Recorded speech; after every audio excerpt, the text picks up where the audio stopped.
एक दिया जो आप भगवान को लगा रहे हो, उस दिए को अगर सुबेरे भी आपने उसमें दिया लगाया, शाम को भी दिया लगाया, रात को उसको धोकर या मांझ कर रख दिया, या सुबेरे उसको धोकर मांझ कर फिर वापिस दिया लगाया, वही एक दीप तुम्हारे घर में रोज रोज रोज रोज प्रतिदिन अगर वो दीपक तुम्हारे भगवान के सामने जल रहा है, अब तुमने चाहे हनुमान चालीसा का पाठ करा हो, चाहे तुमने राम रक्षा स्तोत्र का पाठ करा हो, चाहे तुमने गिरिराज चालीसा करी हो, चाहे तुमने सर्वोत्तम जी का पाठ करा हो, चाहे तुमने शिव चालीसा करी हो, चाहे तुमने श्री शिवाय नमस्तुभ्यम बोला हो, चाहे गीता जी का पाठ करा हो, वो दिया जो तुमने भगवान के सामने रखा, उसमें बाती लगी है, जल रहा है, उसके सामने बैठकर आप सारी पाठ उसकी साक्षी में करते हो, तो वो दीपक भी सिद्ध हो जाता है। इसलिए हमने पहले भी कथा में कहा, जब घर का कोई व्यक्ति, उसका निमोनिया, उसका बुखार, उसका शरीर का ताप जब उतरता ही नहीं है,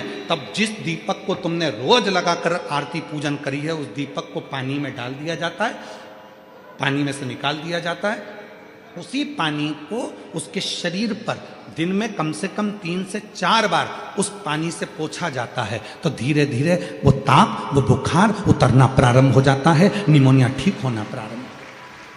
डॉक्टर को भी दिखाओ, क्योंकि हम डॉक्टर को शंकर का एक रूप मानते हैं। शिव महापुराण में जब माँ पार्वती जी दुर्बल हो गई, जब माता पार्वती जी बेलपत्र का सेवन करते करते माता पार्वती का शरीर दुर्बल हो गया, शरीर काला सा पड़ गया, तब स्वयं शंकर भगवान वेद बनकर आए थे, डॉक्टर बनकर आए थे। इसलिए इस भूमंडल पर, पृथ्वी पर जितने भी हॉस्पिटल हैं, जितने डॉक्टर हैं, उन हॉस्पिटल में जो डॉक्टर सेवा देते हैं, दुनिया के लोग उन पर विश्वास कर कर उनके पास जाते हैं, और विश्वास का नाम ही शिव है। रामचरितमानस में तुलसी बाबा ने कहा, शंकर विश्वास रूपिणो। इसलिए दुनिया में जितने भी डॉक्टर की कुर्सी पर बैठे हैं, जो इलाज कर रहे हैं, जो वेद हैं, जो डॉक्टर बनकर विराजमान हैं, शिव पुराण उनको डॉक्टर नहीं, उनको शिव कहती है। इसलिए डॉक्टर के पास जाते से हमारा आधा दुख तो वैसे ही समाप्त हो जाता।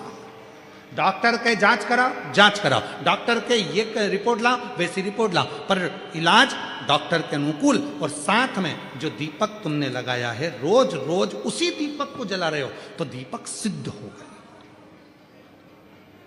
दीप, बोलो क्या क्या चीज है?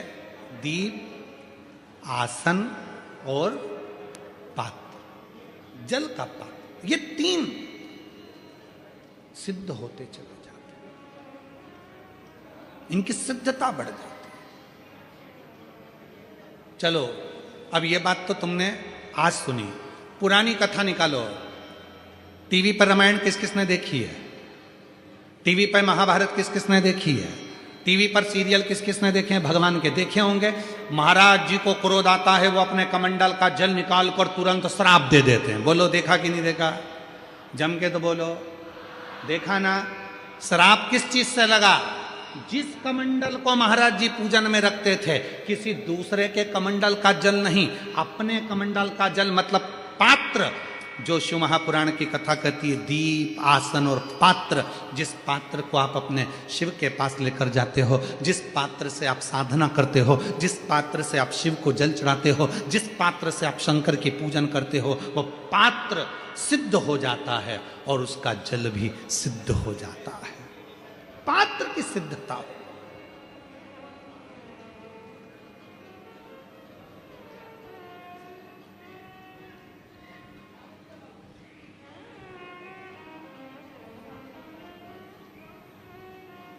कहा, सावित्री,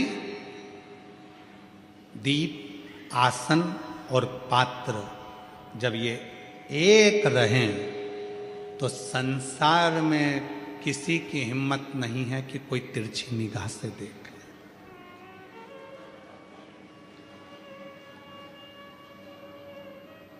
एक लाइन हम सब बोलते आए हैं पहले से अभी तक। आप लोगों को उस लाइन का मतलब मालूम है कि नहीं मालूम कि ये लाइन कब बनी, इस लाइन का निर्माण कब हुआ? अकाल मृत्यु वो मरे जो काम करे चंडाल का, और काल उसका क्या बिगाड़े जो भक्त हो।